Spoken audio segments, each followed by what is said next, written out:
अस्सलाम वालेकुम व्यूअर्स। जब आपके पास घर में सिर्फ ब्रेड और अंडा हो, कुछ झटपट मिनटों में नया मज़ेदार खाने को दिल करे तो ये रेसिपी आपके लिए है। ना ही कोई ये खीर है, ना ही ये कोई केक है और ना ही कोई ये स्नैक्स है।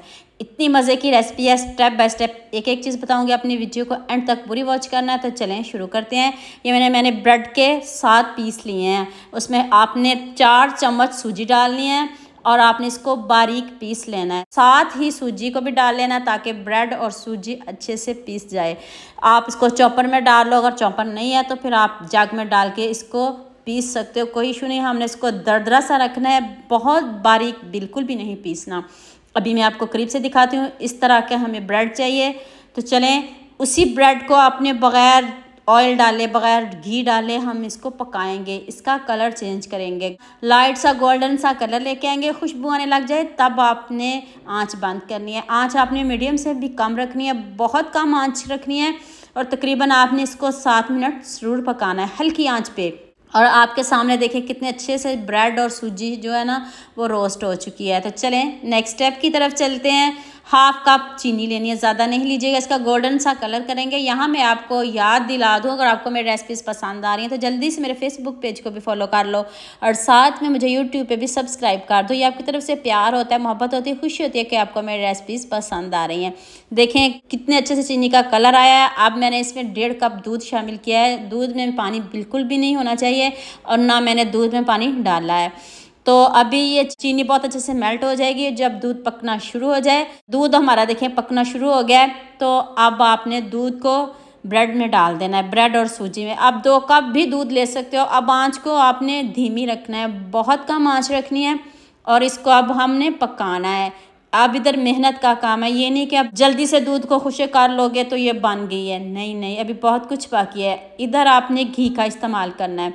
अगर आपके पास देसी घी है तो वाह क्या बात है, अगर नहीं भी है फिर भी आप इसमें घी का ही इस्तेमाल करिएगा। बनास्पति डाल लीजिएगा तो आप इसकी बहुत अच्छे से बनाई होगी। अब एक सीक्रेट चीज़ बाकी है जो मैं अभी आपको दिखाती हूँ। साथ में थोड़ा थोड़ा घी डालते जाना है और इसको बहुत अच्छे से हमने पकाते रहना है। इसका कलर और डार्क करना है। अभी आगे जाके देखिएगा कितना ज़बरदस्त इसका कलर आएगा।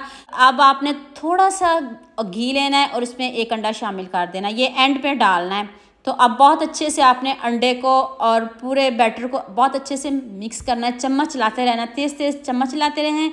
इस स्टेज पे आप थोड़ी देर के लिए आंच को बंद भी कर सकते हो, लेकिन मैंने आंच को बंद नहीं किया। अब मुझे जल्दी से ये भी बता दिया मुझे किन किन मुल्कों और किन किन शहरों से देख रहे हैं। मुझे बहुत खुशी होती है जब आपके फेसबुक और यूट्यूब पर खूबसूरत से कमेंट पढ़ती हूँ। आप सबका खूबसूरत कमेंट करने का बहुत बहुत शुक्रिया। और आप सबके लिए भी दिल से दुआ है मेरी, आप भी हमेशा खुश रहिए और हमेशा मेरे साथ ऐसे ही जुड़े रहिए। एंड पे मैंने वनीला एसेंस डाला है 2 से 3 ड्रॉप्स, ताकि अंडे की स्मेल नहीं आए। ये देखिए इधर मेहनत का काम है। ये ऐसे नहीं है कि 5 मिनट में ये रेसिपी बन गई, ना ना, इसमें मेहनत है और ये हलवा है। आपने बहुत तरह के हलवे खाए होंगे लेकिन ये हलवा ट्राई नहीं किया तो मैं कहती हूँ आपने कुछ ट्राई नहीं किया। इसको सेव कर लो। आपके घर वाले क्या, आपके रिश्तेदार भी आपको इनाम दे के जाएंगे। जितनी मज़ेदार ये रेसिपी, देखें हर दाना खिला खिला। हलवे तो सभी बनाते हैं लेकिन ये हलवा भी ट्राई करिएगा और मुझे कमेंट में ज़रूर बताइएगा। ऊपर से मैंने स्वीट कोकोनट से इसको गार्निश कर दिया। ज़रूरत ही नहीं है कोई बादाम लगाने की, कोई ड्राई फ्रूट डालने की। अगर आपके पास हो तो ज़रूर डालिएगा। और ये लीजिए जी, मज़ेदार सा हमारा हलवा रेडी है। जितना मज़ेदार हलवा है इतने ही मज़ेदार खूबसूरत से आप सबके कमेंट चाहिए। मुझे बहुत खुशी होती है इस रेसिपी में। मुझे आप सबका बहुत ज़्यादा प्यार चाहिए। जल्दी से मेरे चैनल को सब्सक्राइब कर दो।